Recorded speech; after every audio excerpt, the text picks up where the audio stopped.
I don't believe in the societal paradigms in which they have tried to construct this idea of happiness. I don't believe or subscribe to the way that happy and sad is currently understood by the masses of the population. I think if you are anything less than absolutely distraught, you are happy. You're a version of happy. It's like saying gray is a version of black, right? No matter how light the gray is, you can still call it a version of black. And unless you've gone through an event, which hopefully doesn't happen too often, like the passing of a family member or something that's truly destructive and detrimental to your mindset, besides these events, which hopefully only happen a few times in your life, you should be happy. If you're not crying or paralyzed in silence due to the absolute magnitude of a detrimental circumstance or the absolute magnitude of a negative event, then you are a version of happy. So I am always happy is the short answer. I don't believe in not being happy. I don't believe in not saying to myself I'm happy. I'm always a version of happy. And this idea of chasing happiness and always being concerned and preoccupied with how happy you are is actually the biggest mistake that a lot of people make, I think, in the world today. Especially men who wake up and go, oh, I don't really feel happy, so I need to get happier. And that's how they end up down a hedonistic path of drugs or alcohol or gambling, chasing pleasure. I don't care how I feel. I don't care if I feel happy or sad. It doesn't really affect what I do each day. I do the exact same things. I act the exact same way.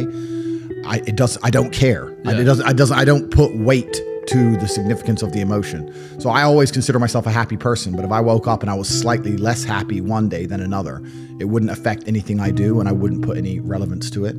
I'm human and that's life. And so am I any happier now that I have hundreds of millions of dollars than before I was broke? Not really, but I was never unhappy. I'm the same state that I was then that I am now. I have work to do and I will do it. It's as simple as that. Damn, very well put. No, but you're right. Definitely, I've heard like the chase for happiness, and the more you try to seek happiness, the more you enforce in yourself that you're not happy. Well, also, there's no light without dark, and there's no joy without pain. You can't have a rainbow without a little rain. Exactly. And no matter how hard you chase pleasure and happiness, there's going to be dips and troughs in between. There's going to be come downs and downtrends. And you're going to have the juxtaposition between that time you were laughing your head off and acting giddish like a child and the time that you feel depressed as such. And I think it's much better to just adopt a very disciplined, stoic mindset. I'm always the same base level of happy regardless.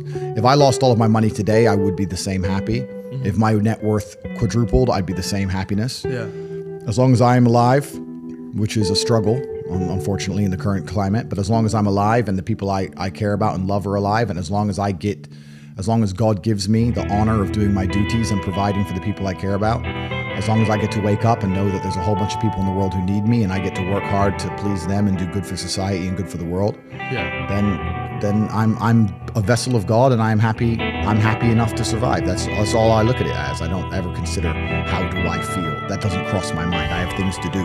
I have things to do. You're too busy to think about it. I'm too busy. I have things to do every single day. I have very important things to do, and how I feel really is not going to affect how I complete those tasks. Right. And when I speak to men, they say I'm unhappy or I need to be happier. I think that's absolutely the wrong frame of life. You're a man, you have duty, you have honor, you have things you should be doing regardless of how you feel. And the people who are perma-obsessed with happiness or sadness, I just think it's the wrong paradigm to view the lens of life. I think you should get up and do what needs to be done.